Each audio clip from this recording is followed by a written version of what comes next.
सभी छोटे बड़े श्रोताओं को सुनीता भटनागर का प्यार भरा नमस्कार। ऑडियो स्टोरीज के हमारे चैनल कहानी जगत में आप सभी का स्वागत है। हिंदी कहानियों की श्रृंखला में आइए आज सुनते हैं अलका सैनी जी द्वारा रचित कहानी राम की अग्नि परीक्षा। राम अपने क्वार्टर में उदास बैठा था। वह हाथ पर हाथ धरे सोच रहा था कि नंदिता न जाने पड़ोसन अंजू की बातों का क्या मतलब लगा रही होगी। आज तो अंजू ने उस पर कहर सा ही ढा दिया था। राम की समझ में नहीं आ रहा था कि आखिर किस हक से और क्यों अंजू ने मजाक मजाक में इतनी बड़ी बात कह दी।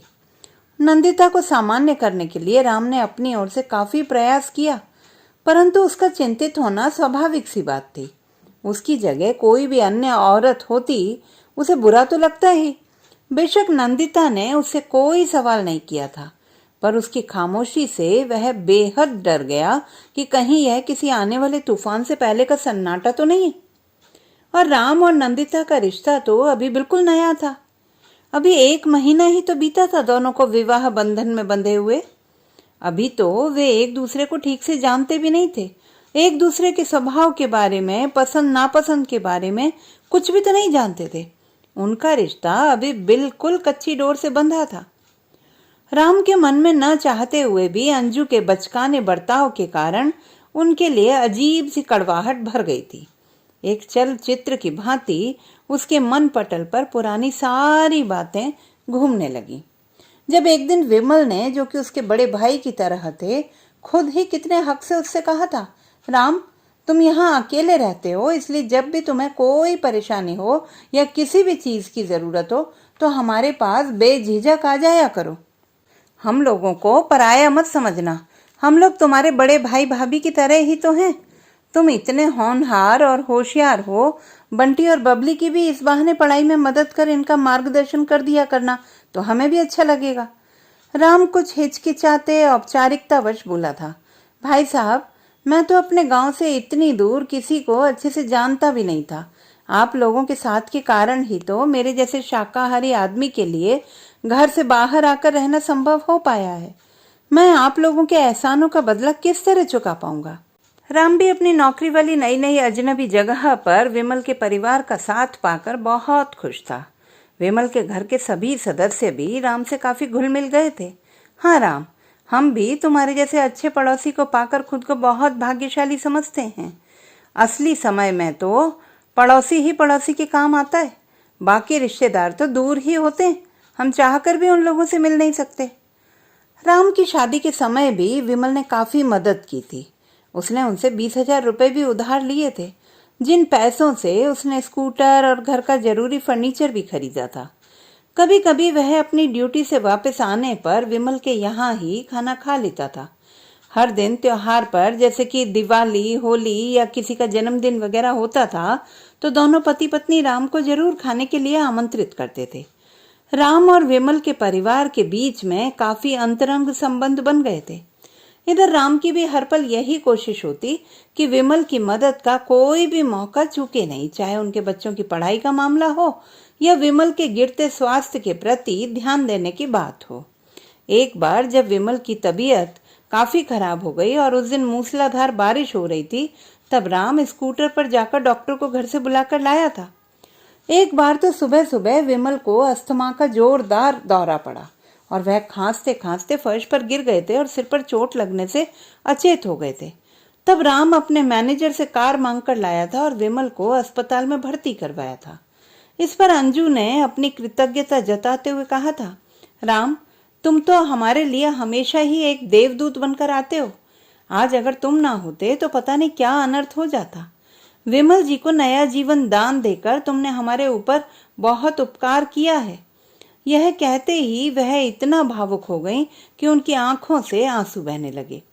राम ने अंजू को सांत्वना देते हुए कहा, कैसी बातें करती हैं भाभी जी, यह तो मेरा फर्ज था। आपने और भाई साहब ने जो मेरे लिए किया है वह मैं जीवन भर भुला नहीं सकता। आप लोगों के कारण ही तो मेरा इस अजनबी जगह पर अकेले रहना संभव हो पाया है, वरना मैं अकेला घर से इतनी दूर कैसे रह पाता और अपनी नौकरी छोड़कर कब का भाग गया होता। राम की भावुकता भरी बातें सुनकर अंजू ने रोना बंद कर दिया। रसोई में जाकर वह राम के लिए खाने के वास्ते पता नहीं क्या क्या ले आई और राम को कहने लगी, खाओ। राम, कब से अस्पताल के चक्कर काट रहे हो? अपने मुंह से तो तुम कुछ कहोगे नहीं। क्या भूख नहीं लग रही तुम्हें? ये सारी बातें राम के मानस पटल से एक एक करके होकर गुजर रही थी। वो सोचने पर मजबूर हो गया कि आखिर उन्होंने क्या सोचकर इतनी बड़ी बात उसकी नई नवेली पत्नी के सामने कह दी। शुरू शुरू में जब राम अपनी शादी के बाद नंदिता को पहली बार अपने क्वार्टर लाया था, तब उसकी माताजी भी उनकी नई नई गृहस्थी जमाने के वास्ते गांव से उनके साथ आ गई थी। जब अंजू भाभी उसकी माँ से मिलने उनके घर आई तो राम पर अपना अधिकार जताते हुए उन्होंने कहा था, माँ जी, मैं भी तो आपकी एक बहू ही तो हूँ। राम मेरे सगे देवरों से भी बढ़कर है और वह भी तो मुझे अपनी सगी भाभीयों से ज्यादा मानता है। उसकी माँ तो इन बातों का आशय समझ नहीं पाई, पर नंदिता को उनकी कही बातें चुभने लगी। नंदिता के मन में उनके प्रति नफरत सी होने लगी। एक बार तो उन्होंने बातों बातों में नंदिता को यहाँ तक कह दिया, नंदिता, राम तो मेरी चूड़ियों तक से खेल लेता था कभी कभी।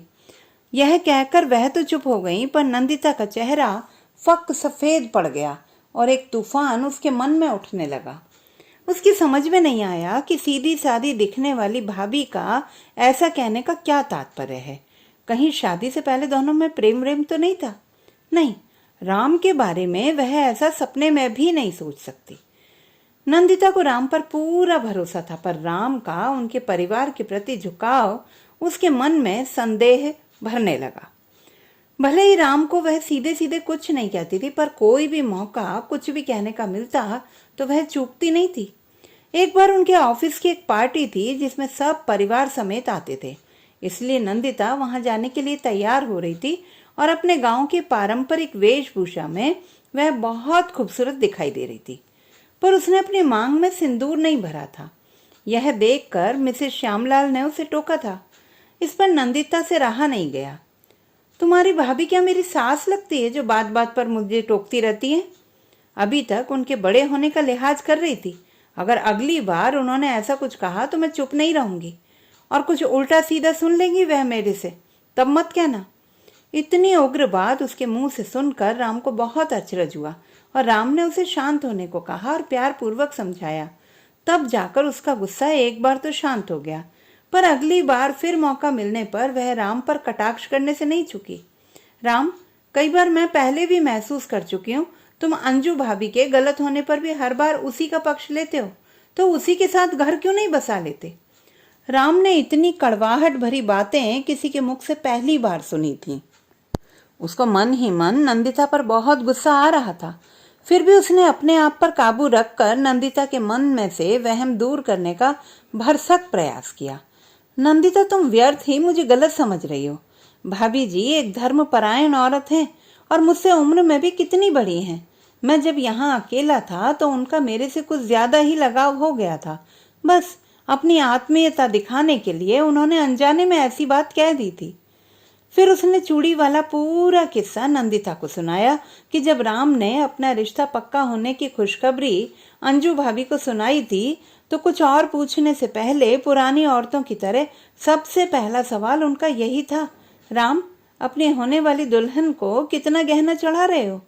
एक बार तो राम चुप सा हो गया, फिर परेशान सा होते हुए, भाभी जी आपको तो पता है कि अभी कुछ समय पहले ही तो मेरी नौकरी लगी है। जितनी हैसियत होगी उतना समय पर देखेंगे, बाकी घर वालों से बात करने पर पता चलेगा। अंजू भाभी अपनी आदत से मजबूर चुप कैसे रह सकती थी? भाई हमारे यहाँ तो शादी ब्याह में सबसे जरूरी कपड़ा गहना ही होता है। मेरी शादी में विमल जी के घर वालों ने पूरे 50 तोले सोना चढ़ाया था और इतना ही मेरे मायके से था। इतना ही नहीं, हर साल विवाह की वर्षगांठ पर श्यामलाल जी मुझे कोई ना कोई सोने का गहना ही तोहफे में देते हैं। भाभी जी आपका समय सस्ता समय था। आजकल इतनी महंगाई में शादी ब्याह में और भी इतने खर्चे हो जाते हैं, जितना जरूरी होगा समय पर देखेंगे। अरे बाकी खर्चे वर्चे तो होते रहते हैं, पर लड़की के वास्ते तो हमेशा की जमा पूंजी उसका गहना कपड़ा ही होता है। राम अंजू भाभी की बहुत इज्जत करता था क्योंकि उन्होंने उसकी काफी मदद की थी, इसलिए उसे जब कुछ न सूझा तो वह बोला, भाभी जी आपने जो चूड़ियां पहन रखी हैं वो सोने की ही है ना? जरा मुझे उतार कर दिखाएं तो। अगर ऐसी ही चूड़ियां मैं नंदिता के लिए बनवाऊं तो कितने तक बन जाएंगी? किंतु राम के इतना सब कुछ समझाने पर भी नंदिता का गुस्सा शांत नहीं हुआ और तपाक से फिर गुस्से में बोली, अगर मैं इसका गलत अर्थ समझ रही हूं तो अगर तुम में है हिम्मत तो जाकर खुद ही उनसे सही अर्थ पूछ कर आओ ना। डरना किस बात का, जब हाथ कंगन को आरसी क्या। एक बार तो राम का भी मन हुआ कि भाभी जी से जाकर उनके कहने का भावार्थ पूछे, पर दूसरे ही क्षण उसकी आंखों के आगे अंधेरा छाने लगा। उसे रह रहकर उनके एहसान याद आ रहे थे और वह एक बेसिर पैर की बात के कारण बेवजह कैसे उन पर कीचड़ उछाल सकता था। वह शून्य की ओर ताकने लगा। मन ही मन वह अपने हृदय को टटोल भी रहा था। उसने तो कोई ऐसा गुनाह नहीं किया है जिसकी वजह से उसकी आत्मा कलुषित हो, मगर चूड़ियों के साथ खेलना जैसे भारी भरकम शब्द उसके सीने को बड़े पत्थर की तरह दबा रहे थे। उसकी समझ में नहीं आ रहा था कि चूड़ियों से खेलने वाली बात को लेकर जो शक नंदिता के मन में घर कर गया है, उसे वह सीता की तरह अग्नि परीक्षा देकर भी पार कर पाएगा या नहीं। नंदिता उसके एक पवित्र गुनाह की वजह से उसकी अग्नि परीक्षा लेने पर तुली है और वह सोचने लगा, कितना अच्छा हो धरती फट जाए और वह उसके गर्त में समा जाए। उसे लग रहा था कि क्या चिता पर धधकती आग में समाकर राम को अपने पतित्व का परिचय देना है। तो दोस्तों, ये थी हमारी आज की कहानी। आपको कैसी लगी कमेंट बॉक्स में लिखना ना भूलें। चैनल को सब्सक्राइब करें, लाइक करें और मित्रों के साथ शेयर करें।